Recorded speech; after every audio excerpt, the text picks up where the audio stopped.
आपल्याला सांगू इच्छेन की आपल्या राज्यामध्ये बौद्ध समाजाची लोकसंख्या मोठ्या प्रमाणात आहे. आपण संविधानाची शपथ या ठिकाणी घेतो आणि देशाच्या लोकसंख्येच्या तुलनेत महाराष्ट्र हा 1 नंबरवर आहे.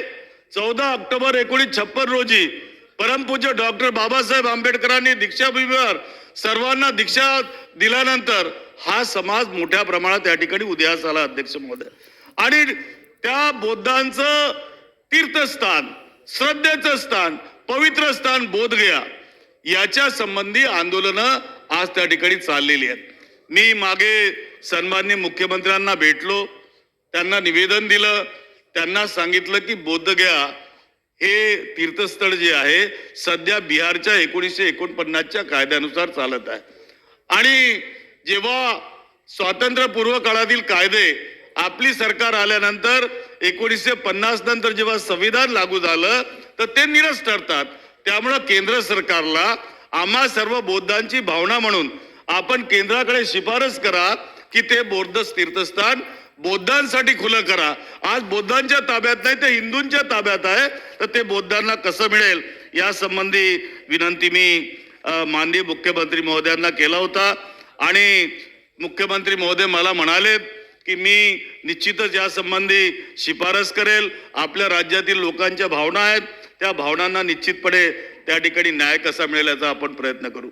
अध्यक्ष महोदय, बिहार सरकारने मुंबईमध्ये त्यांचं बिहार भवन बनवायला जागा मागितली असं या ठिकाणी वृत्तपत्रातनं कळलेलं आहे. अध्यक्ष महोदय, काही हरकत नाही. बिहारचे लोक सुद्धा आपल्या देशातील नागरिक आहेत. त्यांना जर मुंबईत राहायला तुम्ही भवन बांधून देत असाल तर चांगली गोष्ट आहे. पण अनेक महाराष्ट्रातील बौद्ध समाजाची लोक ही बिहार मधल्या बौद्धगयेमध्ये दरवर्षी जातात, हजारोच्या संख्येने जातात. त्या ठिकाणी सुद्धा महाराष्ट्रानं जसं अयोध्येमध्ये तयार केलं तशा प्रकारचं भवन महाराष्ट्राचं डॉक्टर बाबासाहेब आंबेडकरांच्या नावाने जर त्या ठिकाणी केलं आणि बिहार सरकारला त्यासाठी 10 एकर जागा जर मागितली तर मला तरी वाटतं की महाराष्ट्रातल्या जनतेला एक फार मोठा दिलासा या निमित्तानं मिळू शकेल. अध्यक्ष महोदय, आपल्या माहितीसाठी मी आणि सभागृहाच्या माहितीसाठी सांगू इच्छेन की 2014 मध्ये लंडन मध्ये डॉक्टर बाबासाहेब आंबेडकरांच्या घराची जी वास्तू आहे त्याचा लिलाव झालेला होता. आणि मी मंत्री असताना त्या काळामध्ये प्रत्यक्ष भेट देऊन त्या ठिकाणी लिलाव त्या ठिकाणी थांबवला. राज्य सरकारला ऐकून द्या आशिष, मी तुम्हाला सांगतो, तुम्हाला अर्धवट माहिती आहे. राज्य सरकारला निधी द्या म्हणून विनंती केली, आमची सरकार गडगडली, निधी मान्य नाही झाली. परंतु तो प्रस्ताव आपली सरकार आल्यानंतर त्या सरकारने मान्य करून त्या ठिकाणी लंडनचं घर घेतलं. याबद्दल निश्चितच मी आपल्याला धन्यवाद देऊ इच्छित अध्यक्ष महोदय.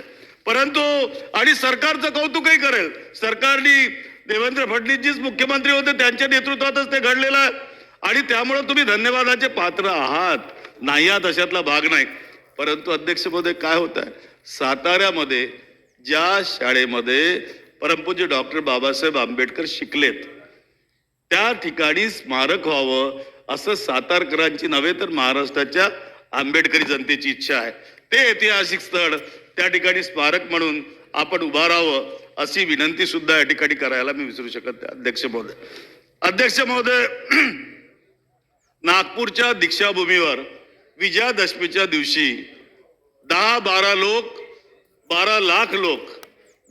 लाख लोक दरवर्षी त्या ठिकाणी येतात. आपण कुंभमेळ्यासाठी आणि इतर यात्रेसाठी त्या ठिकाणी निधीची तरतूद करतो, परंतु त्या दीक्षाभूमीच्या धम्मयात्रेसाठी निधीची बजेटमध्ये राज्याची अजिबात तरतूद नाही. त्याच्यासाठी स्वतंत्र बजेट या ठिकाणी केला जाणार आहे का अध्यक्ष महोदय? अध्यक्ष महोदय, अनेकदा मी मागणी केली, तीर्थस्थळ आपण विकसित करतो आहोत.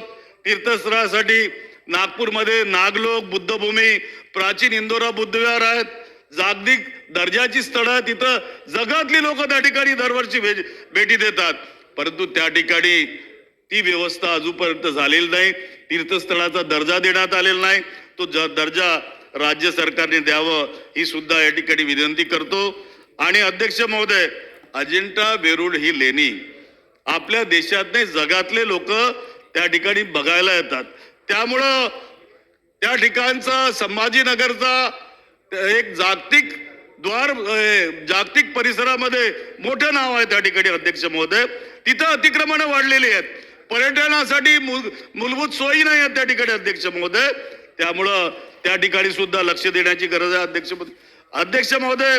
चैत्यभूमीवर 450 फुटाचा स्टॅच्यू ऑफ लिबर्टी, तो स्टॅच्यू ऑफ इक्वॅलिटी आणि या संबंधीचा प्रस्ताव आपण प्रकल्पावर काम करतो आहोत आणि त्या कामाची गती अत्यंत धीमी आहे अध्यक्ष महोदय.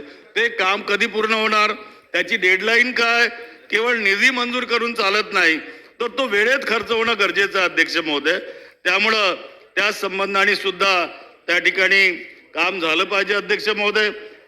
माझी एवढीच विनंती राहील की एक स्पेशल टास्क फोर्स चैत्यभूमीसाठी केला पाहिजे आणि त्याचा मासिक प्रगती अहवाल घेऊन त्या ठिकाणी आशिषजी जर आणला गेला तर मला असं वाटतं की सर्वांमधला जे गैरसमज आहेत ते दूर होतील. त्यामुळं माझी एवढीच विनंती आहे की इतिहास पुसण्याचा प्रयत्न झाला नाही पाहिजे. तर ज्यांनी इतिहास घडवलेला आहे त्या वारशाला आपण विसरू देऊ नका. त्यासाठी निश्चितपणे हातभार लावा ही विनंती करायला सुद्धा या ठिकाणी विसरू शकत नाही अध्यक्ष महोदय.